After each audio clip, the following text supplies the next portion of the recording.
ہمارے یہاں بیوہ کی شادی نہیں ہوتی۔ میری ساس نے غصے سے رشتے والوں کو کہا جو میرا رشتہ لے آئے تھے۔ انہوں نے ساس کو ظالم کہا اور چلے گئے۔ پر قیامت مجھ پر ٹوٹی جب ساس نے مجھے جھاڑو سے اتنا مارا کہ نیل پڑ گئے۔ بولی آج کے بعد کسی کے سامنے مت آنا۔ پھر میری نند کی شادی امیر ترین خاندان میں کی۔ میں ڈرائنگ روم کی صفائی کر رہی تھی جب اس کا ہونے والا دولہا شاہ میر افندی وہاں کسی کام سے آیا اور مجھے دیکھ پتھر ہو گیا۔ 2 دن بعد جب بارات آئی تو ہوش اڑ گئے۔ ان کے سب کے سامنے زبردستی مجھے اپنے برابر میں بٹھایا اور کرن کہاں ہے؟ شاہ میر نے بھرے مجمع میں میرا نام پکارا تو لمحے بھر کے لیے میں گنگ ہو گئی۔ جو ایک کونے والی میز پر سب سے چھپ کر بیٹھی تھی، یوں اچانک سے میرا نام یوں بلایا تو میں چپکے سے بیٹھی رہی۔ آنٹی کرن کو بلا دیں، اس نے میری ساس سے کہا تو ساس تاؤ کھاتی میرے پاس آئی اور بولی چلو اب جب وہ تمہیں بلا رہا ہے تو سب کے سامنے مجھے شرمندہ کروانے بیٹھی ہو، یہاں اٹھو اور اسٹیج پر چلو۔ میں خاموشی سے اٹھ کر ساس کے ساتھ اسٹیج پر آ گئی۔ شرمندگی کی وجہ سے میری نگاہیں نہیں اٹھ رہی تھیں، مگر میں صاف محسوس کر سکتی تھی وہاں موجود ہر شخص کی نظر مجھ پر ہی ٹکی ہوئی تھی اور سبھی سرگوشیوں پہ یہی پوچھ رہے تھے کہ دولہے نے آخر اسے کیوں بلایا ہے۔ وہاں گئی تو شاہ میر افندی ایک دم سے اٹھ کھڑا ہوا اور میری ساس سے کہا وہ ان سے کچھ بات کرنا چاہتا ہے۔ شاہ میر کی ماں نے اسے روکنا چاہا مگر وہ بیٹے کے کہنے پر فوراً اسے چپ کر گئی اور اسے وہی کرنے دیا جو وہ کرنا چاہتا تھا۔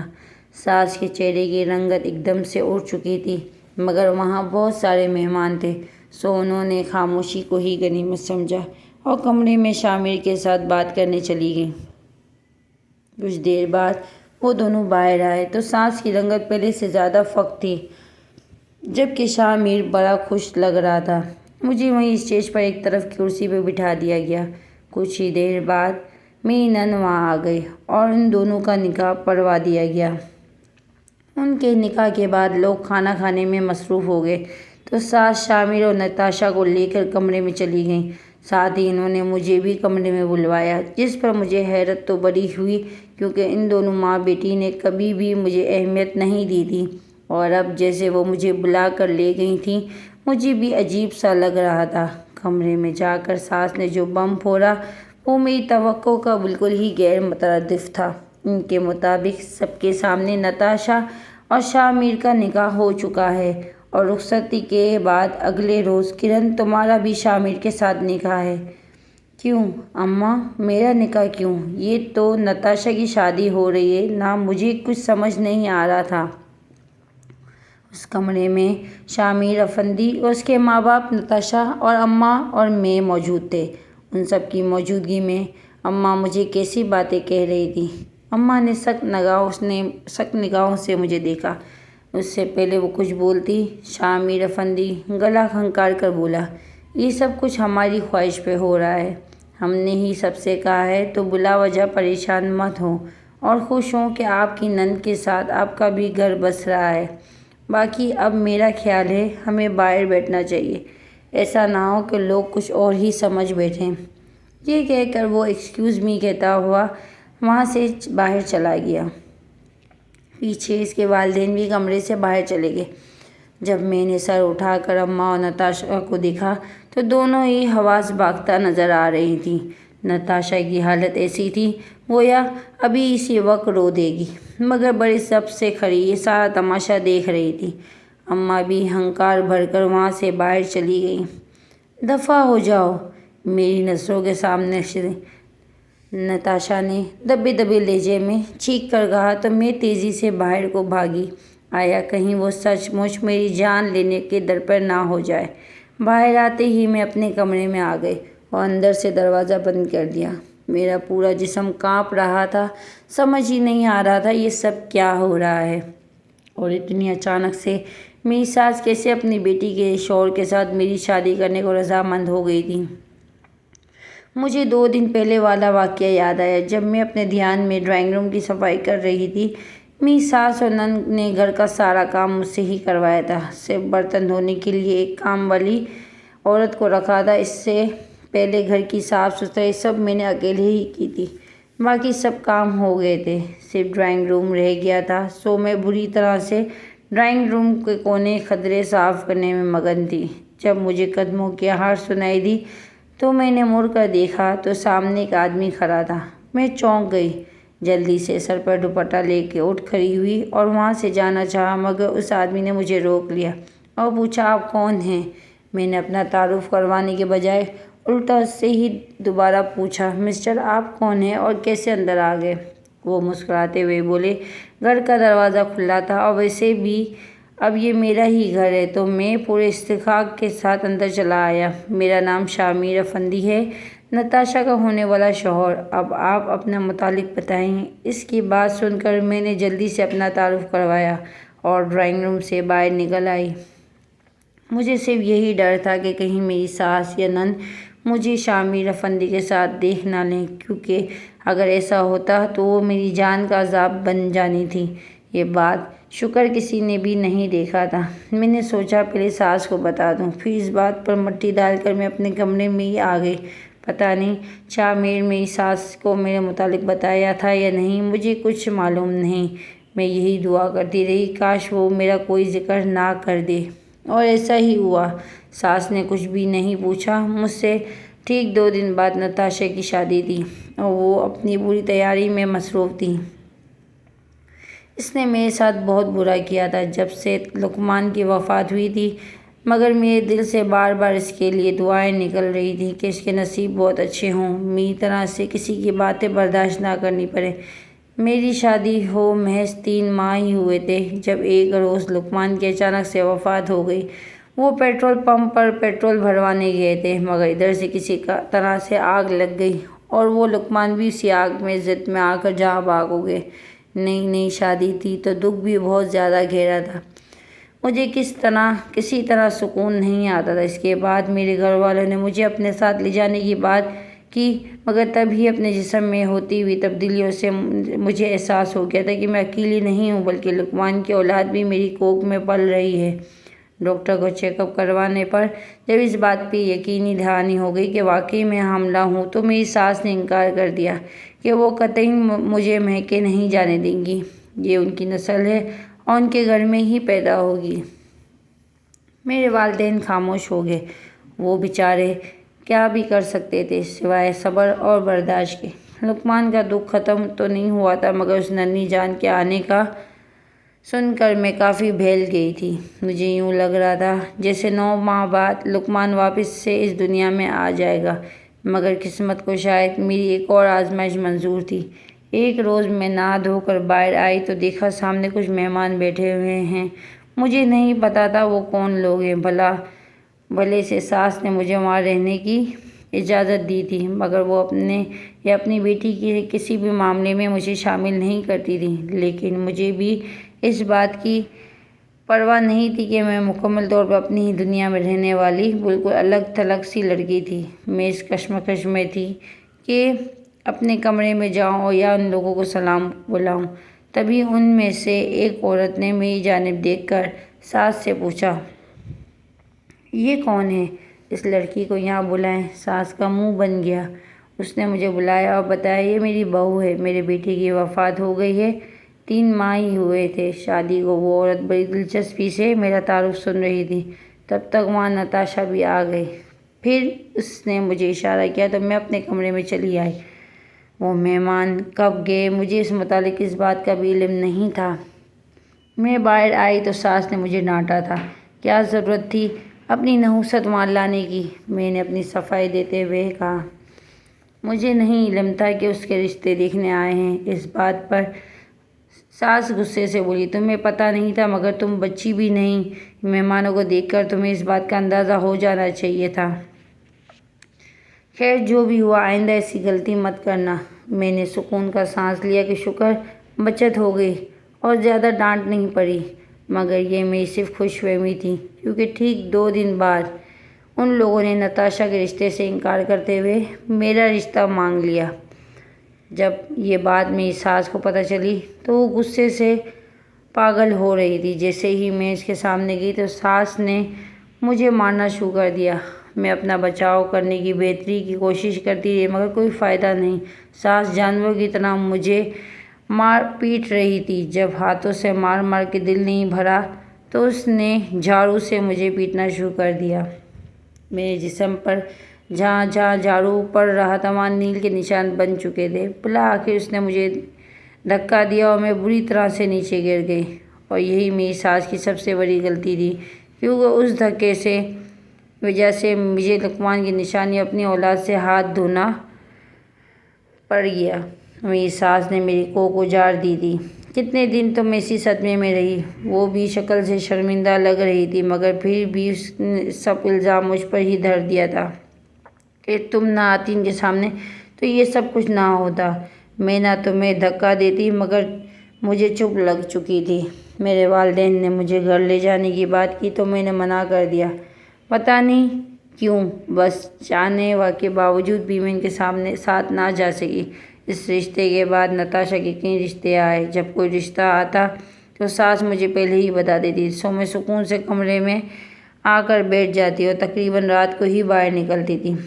زندگی بڑی عجیب سی ڈگر پہ چل رہی تھی۔ اتنے رشتوں کے باوجود کسی نے بھی نتاشا کو پسند نہیں کیا۔ دیکھنے میں وہ اچھی خاصی تھی، بس اسی کی ٹانگ میں ذرا سا لنگ تھا جس کی وجہ سے اس کے سارے رشتے ختم ہو جاتے تھے۔ جب شاہ میر افندی کا رشتہ آیا تو ساس نے بہت زیادہ ڈری ہوئی تھی کہ وہ لوگ بہت ہی امیر ہیں، اگر انہوں نے نتاشا کو انکار کر دیا تو پھر کیا کریں گے۔ ہم ان کی کسی بھی بات میں نہیں بولی، بس سکون سے ساس کی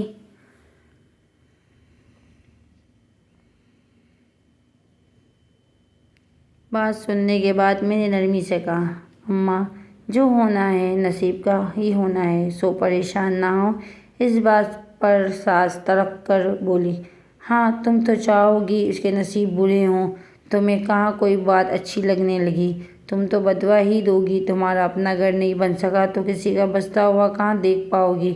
اس بات پر میں خون کے گھونٹ بھر کے رہ گئی۔ اس کے بعد کب شاہ میر افندی کا رشتہ آیا، کب انہوں نے ہاں کی، مجھے کچھ نہیں پتا تھا۔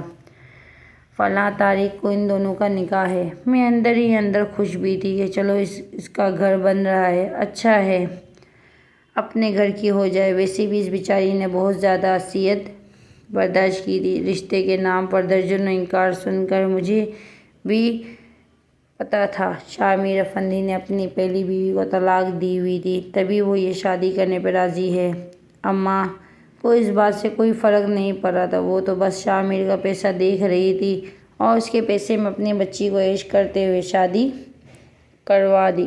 کے دن الگ ہنگامہ ہوا جب شاہ میر نے نتاشا کے ساتھ ساتھ میرے ساتھ بھی نکاح کرنے کی خواہش کا اظہار کر دیا۔ رخصتی ہو کر جا چکی تھی جبکہ میں اپنے کمرے میں ادھر سے ادھر مسلسل چکر کاٹ رہی تھی کہ دل ہی دل میں ایک دعا کر رہی تھی کہ اللہ مجھے اس آزمائش میں مت ڈالنا، یہ جو کچھ بھی ہو یہ سب ایسا ہی مذاق ہو۔ میں بھی یہی جانتی تھی۔ اس وقت شاہ میر اور میری ساس کے چہرے کے تاثرات بے حد سنجیدہ تھے۔ لاکھ چاہنے کے باوجود ایسا کہیں سے نہیں لگ رہا تھا کہ وہ میرے ساتھ یہ گھٹیا سا مذاق کر رہے ہوں۔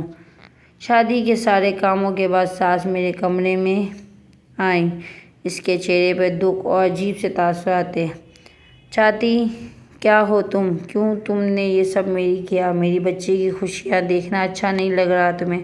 ساس کے لہجے میں ایک ٹھہراؤ تھا۔ میں ہوں ناک بنی دیکھنے لگی جب کوئی ایک دن سے آگے بڑھی اور دونوں ہاتھوں سے مجھے پیٹنا شروع کر دیا، ساتھ ہی اونچی اونچی مجھے گالیاں بھی دینے لگی۔ تم نحوست کی ماری ہو، تم نے میری بچی کی زندگی اجاڑ دی، پہلے میرا بیٹا کھا گئی پھر میرا پوتا، اب میری بچی کا گھر برباد کرنا چاہتی ہو۔ ڈائن ہو تم، ڈائن۔ میں ایک جناب سہم کر کھڑی رہی اور ساس کی باتیں سنتی رہی۔ جب وہ بول بول کر تھک گئی تو خود ہی زمین پر بیٹھ کر اونچی اونچی رونے لگی۔ میری بھی اتنی ہمت نہیں ہو سکی کہ میں آگے بڑھ کے انہیں چپ کرواؤں۔ مجھے اپنی ساس کو بہت زیادہ خوف محسوس ہو رہا تھا۔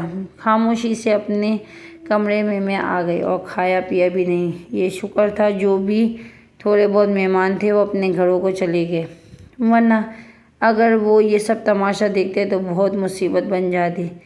ساری رات کمرے کا دروازہ بند کر کے میں بیٹھی۔ آدھی رات کو بھوک لگی تو کچن میں جانے لگی۔ میں نے دیکھا ساس جائیں نماز پر بیٹھی رو رو کر دعائیں مانگ رہی تھی۔ یا اللہ میری بیٹی کا گھر بسا دینا، شاہ امیر کا دل بدل دے، کرن سے وہ اس کے ساتھ نکاح کرنے سے انکار کر دے۔ مسلسل ایک ہی بات کر رہی تھی۔ دیکھ کر میرا دل بھی بہت خراب ہوا کہ میری وجہ سے اس عورت پہ کیا گزر رہی ہے۔ صرف یہی نہیں بلکہ ادھر نتاشا بھی کتنی شدید کرب میں ہوگی، اور شاہ امیر اس نے کتنی آسانی سے یہ کہہ دیا کہ کل وہ مجھ سے نکاح کرے گا۔ کیا اسے کوئی خوف نہیں ہے یا وہ خود کو بہت زیادہ بااختیار سمجھتا ہے؟ میں بھی باقی کی رات وہیں دعائیں کرتی رہی کہ کاش شاہ امیر کا دل بدل جائے، میرا جو نصیب تھے وہ مجھے مل گئے۔ مگر اب میں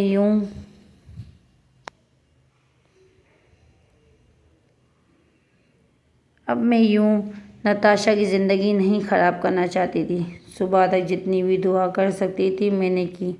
وہ تھی اگلے دن۔ ساس کی آنکھیں سجی ہوئی تھیں۔ انہوں نے ناشتے کی ٹوکریاں تیار کیں اور مجھے ساتھ چلنے کو بولا۔ میں نے پہلے تو انکار کرنا چاہا، مگر پھر نہ جانے کیوں ان کے ساتھ نتاشا کا ناشتہ لے کے چلی گئی۔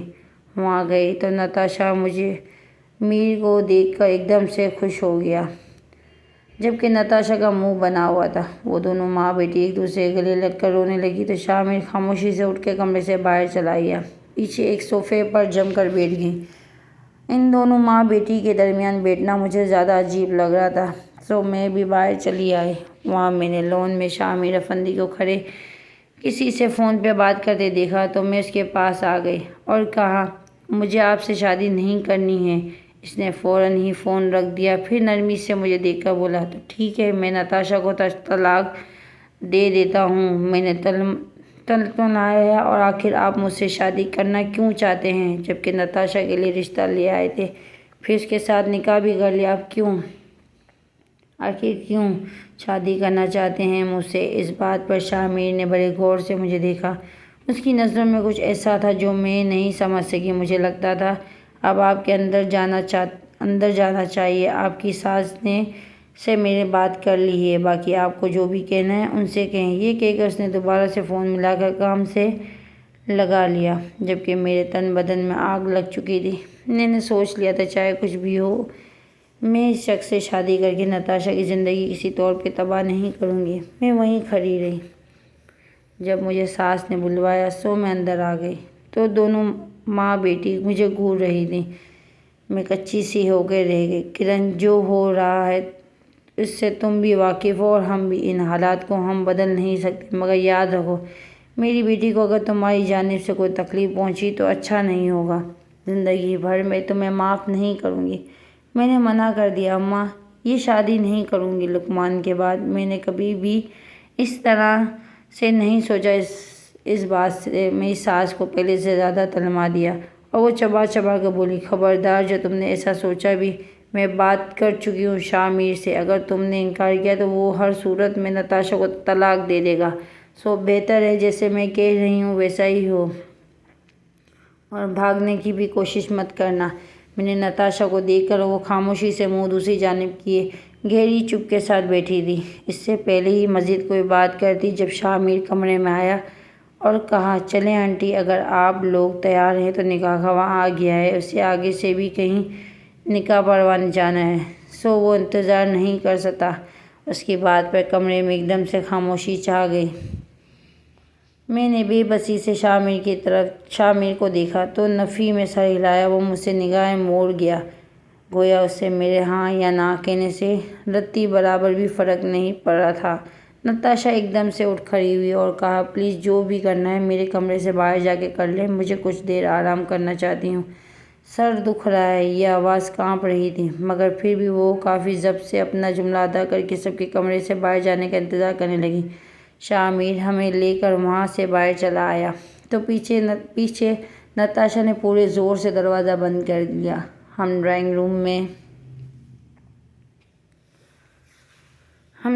میں آئے جہاں نکاح کا وہاں پہلے سے ہی موجود تھا۔ شاہ امیر نے عجیب سی نگاہوں سے میری ساس کو دیکھا، گویا وہ انہیں باوقار کرنا چاہتا تھا کہ اگر میں نے انکار کر دیا تو اس کا نتیجہ طلاق کی صورت نتاشا کو بھگتنا پڑ سکتا ہے۔ ساس میرے کندھوں کے پاس آ کر کھڑی ہو گئی اور زور سے میرے کندھے پکڑ لیے۔ جب نکاح خواہ نے میری رضامندی پوچھا تو ساس کے پکڑنے میں پہلے سے زیادہ شدت آ گئی۔ ہاں کر دو کرن، انہوں نے بے بسی سے میرے کان میں کہا۔ نہ چاہتے ہوئے بھی میں نے نکاح قبول کر لیا۔ اچھی کچھ دیر پہلے میں لقمان کی بیوہ تھی اور اب میں شامر افندی کی بیوی، جس کی کل میری مدد کے ساتھ شادی ہوئی تھی، نند کے ساتھ۔ صرف 2 بولوں سے ہی میں اور نتاشا سوکن بن چکی تھی۔ نکاح خواہ کے جاتے ہی ساس سسر میرے پیروں میں بیٹھ گئی اور دونوں میرے سامنے ہاتھ جوڑ لیے۔ بیٹا بولی، دیکھو میں نے تم پر جو بھی ظلم کیا ہے، میری بیٹی کے ساتھ رحم کرنا۔ میری بچی معصوم ہے، وہ تو پہلے ہی بہت دکھی ہے، ساری عمر لنگڑی کھلاتی رہی، دیکھو اس کے ساتھ کوئی زیادتی مت کرنا۔ ساس پھوٹ پھوٹ کے رونے لگی تو میں بھی ان کے گلے لگ کر رونے لگی۔ زندگی ایک دم سے ہی بڑی مشکل بن چکی تھی۔ ہم کمرے میں واپس آئے تو نتاشا کا چہرہ بے انتہا سرخ ہو رہا تھا۔ مجھے دیکھ کر اس نے ماں کو بے بس نگاہوں سے دیکھا، گویا پوچھنا چاہ رہی تھی کہ کیا سچ مچ ہو گیا نکاح؟ ساس نے جواب دینے کے بجائے آگے بڑھ کے اسے گلے سے لگا لیا۔ تبھی شامر کمرے میں آیا اور میرا ہاتھ پکڑ کے بولا، چلو میں تمہیں تمہارا کمرہ دکھاتا ہوں۔ میں وہاں سے نہیں جانا چاہتی تھی، مگر اس کے ہاتھ کی گرفت بہت زیادہ مضبوط تھی۔ وہ مجھے اپنے ساتھ کمرے سے باہر لے گیا۔ جہاں اس نے مجھے ہاتھ سے پکڑا ہوا تھا، مجھے وہ حصہ آگ میں سلگتا ہوا محسوس ہو رہا تھا۔ دل چاہ رہا تھا میں اپنا ہاتھ ہی اپنے وجود سے الگ کر لوں، کیونکہ آج تک لقمان کے علاوہ کبھی کسی مرد نے مجھے چھوا نہیں تھا۔ سب سے بڑی بات یہ تھی، اتنا سب کچھ ہو جانے کے باوجود میرے والدین کو کچھ بھی نہیں پتا تھا۔ میں کمرے میں آئی۔ وہ کمرہ بے حد خوبصورت تھا۔ اس میں اعلیٰ طرز کا فرنیچر پڑا تھا۔ یہ تمہارا کمرہ ہے اور امید کرتا ہوں جتنی خوشی سے میں نے تمہیں اپنی زندگی میں شامل کیا، اتنی خوشی سے تم بھی مجھے میری زندگی میں دو گی اور نتاشا کے ساتھ کسی قسم کی بھی تنازعات میں نہیں پڑو گی، سمجھ رہی ہو نا؟ یہ کہتے ہوئے نرمی سے میری گال پہ ہاتھ رکھا تو میں جھجک کر ایک دم سے پیچھے ہو گئی۔ وہ مسکراتا ہوا وہاں سے چلا گیا اور زیادہ دیر نہیں رکا۔ اس کے جانے کے بعد میں بستر کے ایک کنارے پر بیٹھ کر لقمان کو یاد کرنے لگی۔ اس کے بعد پورا دن شامر میرا کوئی بھی آمنا سامنا نہیں ہوا۔ میری نئی ساس یعنی شامر کی ماں ایک مرتبہ میرے پاس آئی تھی اور وہ بڑے پیار سے انہوں نے میرا ماتھا چوم کر کہا، مجھے سمجھ نہیں آیا کہ شامر نے تم سے نکاح کیوں کیا ہے، مجھے نہیں معلوم، مگر شاید تمہارا حسن تو اس سے متاثر ہو گیا ہے، ویسے ہی پیاری بھی ہو اور کتنی ہو تمہاری، شاید اسی وجہ سے کیونکہ تمہیں ہمیشہ سے شامر خوبصورت چیزیں اپنی جانب کھینچتی ہیں۔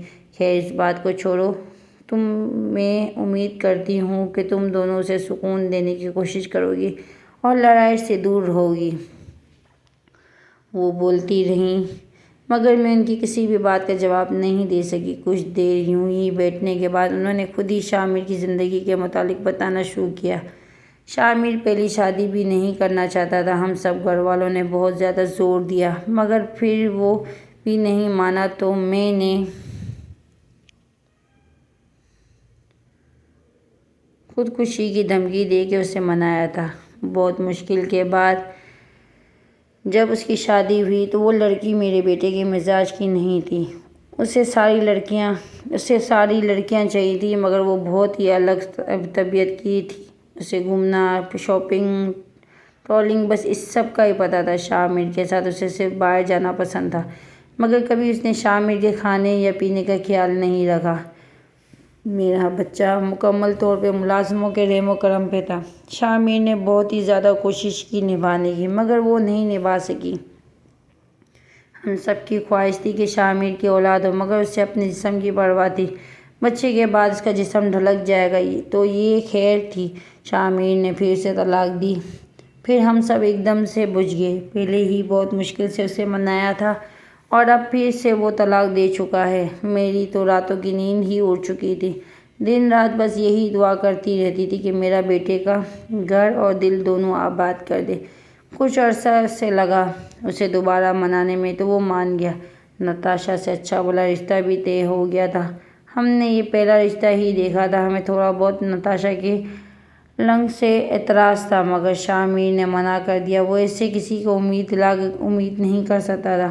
تھوڑے سے ہی لنگڑا کا کوئی مسئلہ نہیں، وہ نتاشا کو اپنی بیوی بنائے گا۔ خدا نے اسے بے عیب بنایا تو میں شاہ میر کا کیا کمال۔ نیا نتاشا کو عیب دار بنایا تو اس کا کیا قصور۔ ہم سب گھر والے اس کی اس بات سے بالکل متفق تھے۔ شادی کرنے گئے تو وہاں اس نے خود ہی تم سے بھی نکاح کی ضد لگا لی۔ چاہے دنیا لاکھ میرے بچے کے خلاف ہو مگر میں اپنے بچے کے ساتھ ہوں۔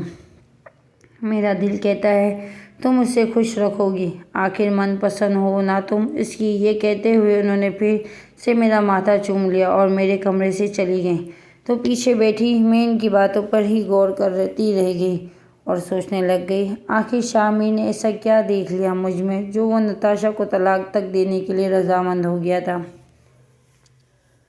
یہ بات کسی طور پر بھی ہضم نہیں ہو رہی تھی۔ کمرے میں بیٹھے بیٹھے میں تھک گئی تو کچھ سوچتے ہوئے نتاشا کے کمرے میں چلی آئی۔ وہ بھی تنہا ہی بیٹھی ہوئی تھی۔ مجھے دیکھتے ہی اس نے درتشی سے کہا، ابھی اور اس وقت میرے سامنے سے دور ہو جاؤ کرن، میں تم پر اپنا غصہ نہیں اتارنا چاہتی کیونکہ میرا دل کہتا ہے اسی اب میں تمہاری غلطی نہیں ہے، مگر پھر بھی مجھ سے تم نفرت محسوس ہو رہی ہے۔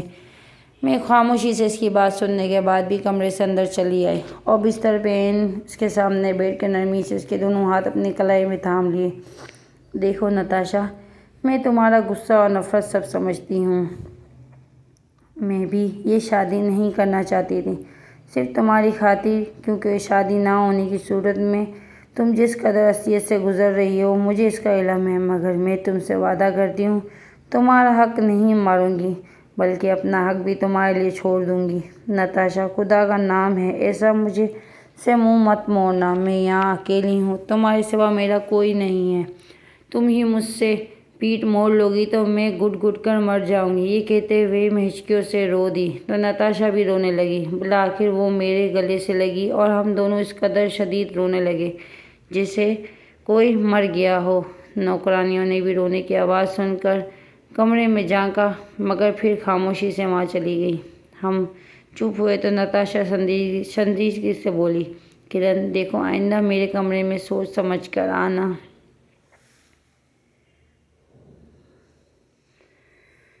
نہ جانے انسان کا موڈ کیسا ہو، کیا پتہ چلتا ہے، بجائے اس کے کہ میں تمہارے ساتھ سختی سے پیش آؤں۔ تم اپنے کمرے تک خوش رہو اور مجھے میرے کمرے تک رہنے دو۔ میں اس کی بات سمجھ کر وہاں سے واپس اپنے کمرے میں آ گئی۔ تقریباً 2 دن تک میں نے نکاح کے بعد سے شاہ میر کو نہیں دیکھا۔ وہ نتاشا کے پاس سوتا تھا یا گھر میں تھا ہی نہیں، مجھے کسی بات کا بھی علم نہیں تھا۔ ویسے میرے لیے شکر کا مقام تھا یا اچھا ہی تھا وہ میرے پاس نہیں آ رہا تھا، لیکن ایک طرح سے اس کا رویہ بہت عجیب تھا، اور اگر یوں ہی مجھے ایک کمرے میں پڑا رہنے دیا تھا تو اس کی نکاح کی وجہ کیا تھی؟ کیا مجھ سے نکاح؟ ٹھیک تیسرے دن شاہ میر میرے ساتھ آمنا سامنا ہوا تھا۔ مجھے نیند نہیں آ رہی تھی، دوپہر کا وقت تھا اور کھانا کھانے کے بعد تو ویسے ہی بہت نیند آتی ہے، سو میں کمرے کا دروازہ بند کرنے کے لیے اٹھی تو آگے شاہ میر کھڑا تھا۔ میں ایک طرف ہو گئی تو وہ بڑے سکون سے کمرے میں داخل ہوا اور بستر پر جا کر لیٹ گیا، جبکہ میں دروازے کے پاس ہی کھڑی ہچکچا رہی تھی کہ ایسا کیا دیکھ رہی ہو؟ شوہر ہوں میں تمہارا، کیا سارا وقت وہیں کھڑی رہو گی؟ کیا میں نے نفی میں سر ہلا دیا؟ اس وقت مجھے لقمان بہت شدت سے یاد آیا۔ میں بہت کم عمر تھی جب میری لقمان سے شادی ہوئی تھی، غالباً 18-19 سال کی، سو ایک طرف وہ میری پہلی محبت بھی تھا، میرا بچنے کی وہ میری ضد کو، ہر شے کو لقمان بہت اچھے طریقے سے سنبھالتا تھا۔ اکثر میں اس سے چھوٹی چھوٹی بات پر لڑائی کرتی تو وہ خاموشی سے میری بات سننے کے بعد بس جیب سے چاکلیٹ نکال کر میرے سامنے کر دیتا تھا اور میرا سارا غصہ ایک دم سے بھلا کر کھلکھلانے لگتی۔ زندگی بہت حسین تھی، بس یہی دکھ تھا کہ اولاد نہیں تھی۔ ہم نے ہر طرح سے دعائیں کروائی تھیں، سب کچھ کیا، مگر ہر کوئی یہی کہتا تھا کہ رب کی طرف سے دیر ہے۔ ہم بھی رب کی دیر پر صبر کر کے بیٹھ گئے۔ بس پھر ایک ہی روز علم کا وہ حادثے کا شکار ہو گیا اور اس دن کے بعد میری اولاد بھی ہو گئی، جو ساس کے پیٹنے سے دنیا میں آنے سے پہلے ہی واپس چلی گئی۔ ادھر آئے، اپنے متعلق کچھ بتاؤ مجھے، شاہ میر نے اپنے پاس بلایا اور بستر پر بیٹھنے کا اشارہ کیا۔ میں خاموشی سے اس کے پاس بیٹھ گئی اور سوچتے ہوئے کہا، اپنا شوہر کی بیوہ تھی جس پر آپ نے نکاح کرم کیا، آج آپ کی بیوی بن کر بیٹھی ہوں، حالانکہ ایسا میں کبھی بھی نہیں چاہتی تھی۔ وہ میری بات سن کر بہت ہنسا، پھر نرمی سے بولا، کیا پتہ کیا نکاح کرم میری جانب سے نہیں تمہاری جانب سے ہوا ہو، تم وہی ہو جسے میں اتنے عرصے سے ڈھونڈ رہا ہوں۔ ایسا بھی تو ہو سکتا ہے کہ میں نے دو بدوں کہا، ایسا صرف فلموں اور ناولوں میں ہوتا ہے، ایسے ویسے کا حقیقی زندگی سے کوئی بھی تعلق نہیں ہے۔ وہ میری بات بڑی دلچسپی سے سننے کے بعد بولا، بحث مباحثے کی عادت لگتا ہے بچپن سے ہے تمہیں۔ میں ایک دم سے خاموشی ہو گئی اس بات پر کہ وہ کھل کر مسکرایا۔ اس کے چہرے سے دیکھ کر لگتا تھا وہ واقعی بہت زیادہ خوش ہے، کیونکہ شاہ میر ایسے بات پہ بات بلا وجہ ہی مسکرا رہا تھا۔ مجھے اچانک سے ہونے لگا کہ وہ سن کی تو یہ تم بہت خوبصورت ہو، اس نے گہرے لہجے میں کہا، تو میرے دل کی دھڑکن ایک دم سے بڑھ گئی۔ مجھے شاہ میر کی جانب سے کسی بھی ایسی جملے کی امید نہیں تھی۔ میں اپنے ہاتھ مسلنے لگی تو اس نے آہستگی سے میرے ہاتھ اپنے ہاتھ پہ لیا اور مجھے ایک دم سے کرنٹ لگا۔ میں پیچھے ہونے لگی تو شاہ میر کی گرفت میرے ہاتھوں پر اچھی خاصی مضبوطی ہو چکی تھی۔ اس نے مجھے وہیں بیٹھے رہنے کا حکم دیا۔ پھر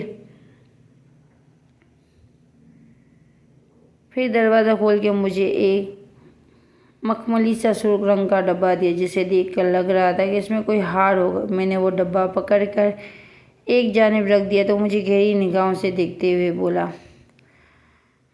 کاش تم اسے میرے سامنے ہی کھول کر دیکھتی۔ تمہارے چہرے پہ آنے والا ایک ایک تاثر میں خود دیکھنا چاہتا تھا، مگر افسوس ایسا شاید میری قسمت میں نہیں۔ میں خاموش رہی۔ کرن، تم میری زندگی کی سب سے قیمتی میڈل ہو، جسے میں نے حاصل کرنے کے لیے بہت محنت کی ہے۔ میں نے چونک کر اسے دیکھا، مگر اس کی باتیں کسی طور پر بھی میری سمجھ میں نہیں آ رہی تھی، بلکہ سر کے اوپر سے گزر رہی تھی۔ میں نے کسما کر اپنا ہاتھ شاہ میر کی گرفت سے چھڑا لیا۔ وہ نرمی سے کھڑا ہو کر اپنے کالر درست کرتا ہوا بولا، جب یہ ڈبہ کھول کر دیکھ لو تو اسٹڈی میں آ جانا، میں وہیں تمہارا انتظار کر رہا ہوں گا۔ مجھے امید ہے تم ضرور آؤ گی۔ میں اب بھی چپ رہی۔ وہ عجیب خپتی انسان تھا جو نہ جانے کیسی آؤٹ پٹنگ باتیں کر رہا تھا۔ میری جانب سے ایک خوبصورت سی مسکراہٹ اچھال کر وہ کمرے سے باہر چلا گیا۔ میں نے بیزاری سے اس ڈبے کو دیکھا، جس میں یقیناً کوئی مہنگا یا ہیروں سے بھرا ہوا ہار ہوگا، جسے پر یہ آدمی اس قدر خوش فہمیوں کا شکار تھا کہ میں اس کے پاس بھاگتی چلی جاؤں گی۔ میں نے بے رخی سے وہ ڈبہ سائڈ ٹیبل کی دراز میں رکھ دیا اور سونے کے لیے لیٹ گئی۔ کچھ ہی دیر میں مجھے نیند آ گئی۔ جب آنکھ کھلی تو مغرب کا وقت ہو رہا تھا۔ میں اٹھ بیٹھی، تبھی میں نے سامنے صوفے پر شاہ میر کو بیٹھے ہوئے دیکھا، جو ٹانگ پر ٹانگ جمائے ہوئے تھا۔ اس کے ہاتھ میں سلگتا ہوا سگریٹ تھا، جسے چند لمحوں کے وقفے کے بعد وہ ہونٹوں سے لگا کر دھواں چھوڑ دیتا ہو۔ اوپر سے اس کی سکتی نگاہیں جو مکمل طور پر مجھ پر ہی جمی ہوئی تھی۔ نہ جانے کیوں مجھے اس سے خوف ہونے لگا۔ میں نے جلدی سے دوپٹہ اپنے کپڑوں پر درست کیا تو وہ سپاٹ لہجے میں بولا، کیا تم نے ڈبہ کھول کر دیکھا تھا یا اتنی زحمت بھی نہیں کی تھی؟ مجھے اچانک سے یاد آیا وہ مجھے ڈبہ کھولنے کا بول کر گیا تھا۔ میں تمہارے اسٹڈی میں انتظار کر رہا ہوں۔ مجھے اپنی بیوقوفی پر بلا وجہ ہی پچھتاوا ہونے لگا۔ میں نے بوکھلا کر جلدی سے وہ ڈبہ باہر نکالا۔ شاہ میر اب بھی اس رویے سے مجھے دیکھ رہا تھا۔ میں نے ڈبہ کھولا تو اس میں کوئی زیور نہیں تھا، نہ ہی ہیروں سے بنی ہوئی کوئی شے تھی اور نہ ہی کوئی جائیداد کے کاغذات تھے۔ اس میں میری زندگی کا ایک بہت چھوٹا سا واقعہ تھا، جسے شاہ میر نے میری حقیقت کو دکھایا تھا، مجھے اچھے سے یاد تھا، بلکہ وہ لمحات میں اپنی ساری زندگی میں نہیں بھول سکتی تھی۔ میں بہت چھوٹی تھی، غالباً 1 یا 2 کلاس میں، وہ اپنے والدین کی بھی لاڈلی تھی اور پڑھائی میں بھی بہت تیز تھی۔ پلے گروپ، نرسری پریپ 1 اور ان سب کلاسز میں میری ہمیشہ پہلی پوزیشن ہی آتی تھی۔ مجھے بہت یقین تھا کہ میں لائق لڑکی ہوں اور میں فرسٹ کے علاوہ دوسری کوئی پوزیشن بھی میرے لیے نہیں بننی ہے۔ جب 2 کلاس میں ہوئی تو ایک لڑکا نیو ایڈمیشن ہماری کلاس میں آیا جو باہر تو بہت لاپرواہ تھا، اسے پڑھنے کا زیادہ شوق نہیں تھا، میں اس کی جانب سے بے پرواہ ہو گئی کیونکہ کلاس میں مجھے اتنا لائق دوسرا کوئی بھی یاد نہیں تھا۔ جب پیپرز کی باری آئی تو رزلٹ کے وقت میں پورے اعتماد سے فرنٹ رو میں بیٹھی اپنے بلائے جانے کا انتظار کرتی تھی۔ پہلے تو 3rd پوزیشن والے بچے کا نام بلایا گیا، پھر 2nd اور پھر 1st، لیکن جب 2nd بچے کا نام بلایا گیا تو میں ہکا بکا رہ گئی۔ مجھے یقین نہیں آ رہا تھا کیونکہ اپنی زندگی میں پہلی مرتبہ 2nd پوزیشن پر تھی اور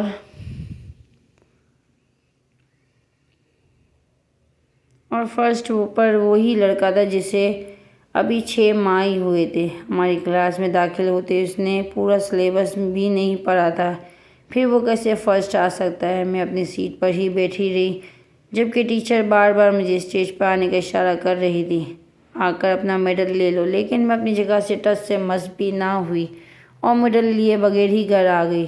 گھر جا کر میں نے بہت بویلا مچایا اور اسی اسکول میں جانے سے انکار کر دیا جہاں کوئی میرا حق مار رہا ہو۔ میری اماں اس رویے سے بہت پریشان ہوئی۔ انہوں نے اسکول جا کر باقاعدہ ٹیچر سے پوچھا۔ ٹیچر نے کہا کوئی جواب دینے کے بجائے اس لڑکی کے اور میرے پیپرز میری ماں کے سامنے رکھتے ہوئے کہا، دیکھ لیں آپ خود ہی، زیادہ پوزیشن کا حقدار کون ہے؟ اگر آپ بھی کرن کا نام لیتی ہیں تو میں اسے فرسٹ کر دیتی ہوں۔ اماں نے پیپرز دیکھے تو اس بچے کے پرچے کے واقعی قابل تعریف تھے۔ انتہائی نیٹ اور خوبصورت سی لکھائی میں پورا پرچہ درست لکھا ہوا تھا۔ اماں نے جب مجھے سمجھانا چاہا تو میں نے صاف انکار کر دیا۔ جب تک اس اسکول میں فرسٹ نہیں آؤں گی تب تک میں وہاں نہیں جاؤں گی، اب بھلے سے میرا اسکول چینج کروا دیں۔ اماں نے بہت سمجھانے کی کوشش کی مگر میں نہیں سمجھی اور میرا اسکول تبدیل ہو گیا۔ اس نئے اسکول میں جا کر میں نے بہت پڑھائی کی اور فرسٹ پوزیشن نہ صرف حاصل کی بلکہ میٹرک تک اپنا ریکارڈ قائم رکھا۔ صرف اتنا ہی نہیں، میں نے اس اسکول میں 2 کلاس دوبارہ سے ریپیٹ کی تھی کیونکہ مجھے اس سے بھی فرسٹ ہی آنا تھا۔ میٹرک کے بعد کالج میں یقیناً پھر سے شادی یوں کرتے کرتے میں اس بات کو بھول گئی تھی میں وہی لڑکی تھی جو ہمیشہ سے فرسٹ آیا کرتی تھی۔ ہر ایک کی زندگی تبدیل ہوتی ہے، میری زندگی بھی بے شمار تبدیلیاں آئی تھیں، چھوٹے ہوتے جو باتیں میرے لیے بہت بڑے مسائل تھے، اب ان پر مجھے ہنسی آتی تھی، لیکن جیسے ہی میں نے وہ ڈبہ کھولا تو اس میں میرے اسکول کے نام کا وہی فرسٹ پوزیشن کا میڈل بڑا چمک رہا تھا جس کی چمک کے وقت کے ساتھ مانند ہو گئی تھی۔ مجھے 1 سیکنڈ کا بھی ہزاروں حصہ لگا تھا اس میڈل کو پہچاننے کے لیے۔ میں نے چونک کر اٹھا اور شاہ میر کو دیکھا تو مجھے سب بھول گیا، صرف وہ یاد تھا کہ وہ پیارا بچہ جو اپنے آپ میں مگن رہتا تھا، اسے نہ دوستوں کی فکر تھی نہ پڑھائی کی، مگر پھر بھی وہ پورے اسکول میں اس کے ساتھ دوستی کرنے کے لیے مرتا تھا اور پڑھائی میں بھی وہ مجھ پر بازی لے جاتا تھا۔ شاہ میر، میرے منہ سے یہ لفظ بہت دھیمی آواز میں نکلا تو وہ مسکراتا ہوا اپنی جگہ سے اٹھ کر عین میرے سامنے آ گیا اور وہ میڈل میرے گلے میں ڈال کر نرمی سے پوچھا، کہاں کھو گئی تھی تم کرن؟ جانتی ہو کتنا ڈھونڈا میں نے تمہیں، جب مجھے پتہ چلا تم نے اسکول چھوڑ دیا ہے تو بہت خوشی ہوئی مجھے، لیکن اگلی کلاس میں جانے تک مجھے احساس ہو گیا تھا کہ اس پوزیشن کا کوئی فائدہ نہیں جہاں میرے ساتھ کوئی مقابلہ کرنے والا نہ ہو۔ پھر پتہ کیا ہوا، میں نے پوزیشن لینا ہی چھوڑ دی لیکن تمہیں ڈھونڈنے نہیں چھوڑا۔ آج مجھے یہ اقرار کرنے میں دو کرن، تم میری پہلی محبت تھی اور ہو اور رہو گی۔ میں شادی بھی تم سے ہی کرنا چاہتا تھا مگر تم مجھے ملی ہی نہیں۔ پہلی شادی کی، پھر نتاشا کا رشتہ دیکھنے کے بعد ہاں بھی کر دی، مگر اس روز جب تمہیں ڈرائنگ روم میں دیکھا تو چند لمحے کے لیے میرا دل کی دھڑکن رک گئی تھی کیونکہ وہ تم ہی تھی کرن جائے۔ میں جتنے سالوں سے نہ صرف تمہیں ڈھونڈتا رہا بلکہ دل سے چاہتا بھی تھا کہ جب تم میرے سامنے آئے تو میں نے تمہیں پانے کے لیے کسی بھی حد تک جانے کا فیصلہ کیا، اور دیکھو آج تم میرے سامنے ہو،